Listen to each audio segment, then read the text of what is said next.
So I'm going to read this to you the best I can, because it's kind of weird. This is what she wrote this morning. She gets to post in it. It says, I was exhausted after yesterday, so I took some time out for myself. Yesterday was one of the best days I've had in over 2 weeks, and that was with having to sit around from 9 a.m. to 2:45 p.m. getting chemo. I saw my doctor, Dr. Gupta, at 8:45 yesterday and found out no brain cancer and no cancer in any of my major organs. I can't tell you how wonderful it is to have your prayers answered, but I am indeed grateful. I did find out that I have cancer of my adrenal gland, but my doctor expected that, and I am actually okay with that. He was so sweet. He looked relieved to be able to tell me the good news. He also came in while I was receiving chemo to let me know there was a receptor that I was positive for as well, and that's actually a good thing. They make drugs to fight receptor, and it actually opens up more options for the treatment for me. Just some info. Cancer cells have many receptors that they will thrive on, and they will thrive on certain ones. Finding out who's the snitch in your body helps the doctors shut them down, so yay for that. I want to share a really special story with you about my Aunt Mary, because she is actually helping me fight my cancer now. I lost my Aunt Mary in the spring of 1993 to ovarian cancer. She was a hard worker, a loving person, and she has always put everyone before herself. She participated in a clinical trial of a new drug for cancer. I received that drug today as part of my treatment. I wish I could wrap my arms around her and say thank you. I love you so much, sweet Mary. I love you. I realize that my battle has just begun, but my dad says God has already started way before these doctors did, so my medical team needs to catch up. I realize I'm going to still have good days and bad days, but I am planning to enjoy the good ones and make the best of the bad ones. Love you all, Kelly the Warrior.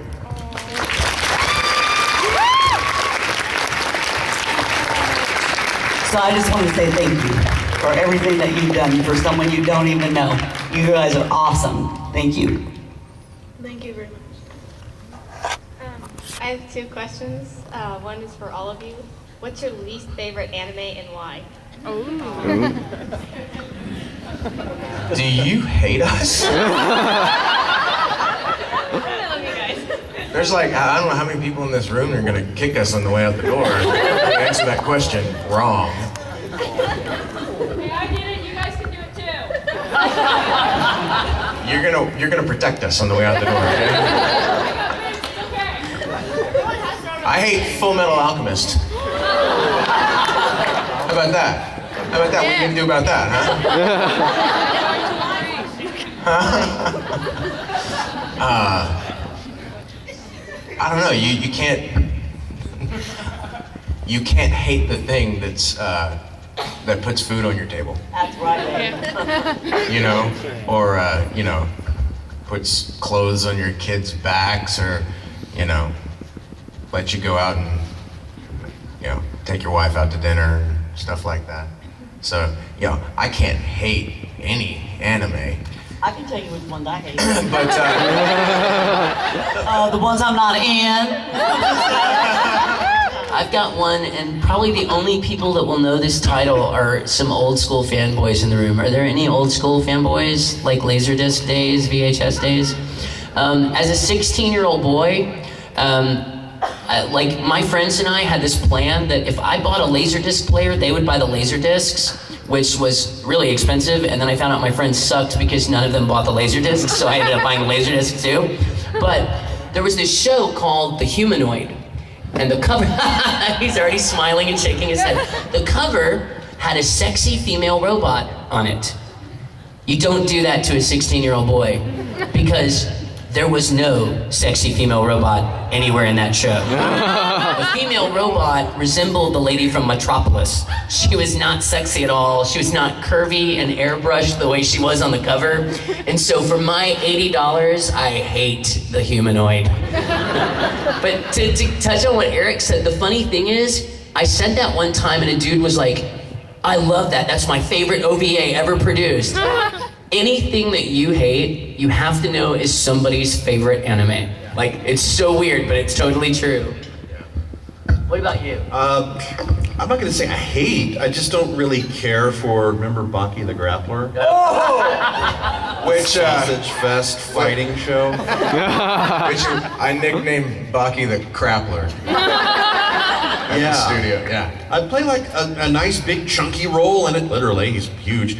But but the show just didn't really grab me personally. Although I did hear from other people on Facebook, it's like, dude, you really pissed off someone. That's their whole their core being is Baki the Grappler. It's just my opinion, you know. It's like just because I don't like it, I'm not judging people for liking it. Just didn't move me. Yeah, You know, that's all. Thank you. Sure. My, what an awesome hat you have. Thank you. Sorry, I got over emotional with the stories. Oh, that's okay. Greg, do you remember doing an anime called Dragon Knights? Oh my gosh. Did you know what it was before recording it? No, I didn't. And that brings up one of my favorite stories. I play little kids. I have that voice. My character in that show never encounters anything sexual, anything gross, and so when I got my copy of Dragon Knight, I watched that with my family. With my whole family. And I'll just say, episode 4, yeah. I was more than a little embarrassed to watch that scene with my mother and father in the room. I was like, you know, I'm not in that scene. And that's kind of the beauty of what we do. Sometimes we have no idea what happens in other parts of the show. But the funny thing is, when we originally recorded that show, it was the dirty version. And a lot of people used fake names. And as an anime fan, I knew it was ecchi. I knew it was a little dirty. And just from fandom, I'm like, well, sure, put my real name on it. The funny thing is, they released it a few years later with all the dirty parts cut out. And they put all of the actors' real names on it. So there was a cross-check done, and there's a list of all of the actors and who they play, even in the dirty version. So a lot of actors got really upset when they released that, but it was a fun show. I enjoyed my little character. His name is Takaru. I loved him, but wow, what a dirty show. Yeah, the only reason we found it is because we looked up your thing. I was like, oh, Dragon Knights, thinking something else. That's like people that see Gantz. They see I'm in Gantz and they don't realize they play a vicious, heinous, ugly little like sociopath in that show, and they're like, "How did you do the voice of that guy?" I'm like, "I'm an actor. I don't have to be a serial killer to play one." Thank you. So, thank you.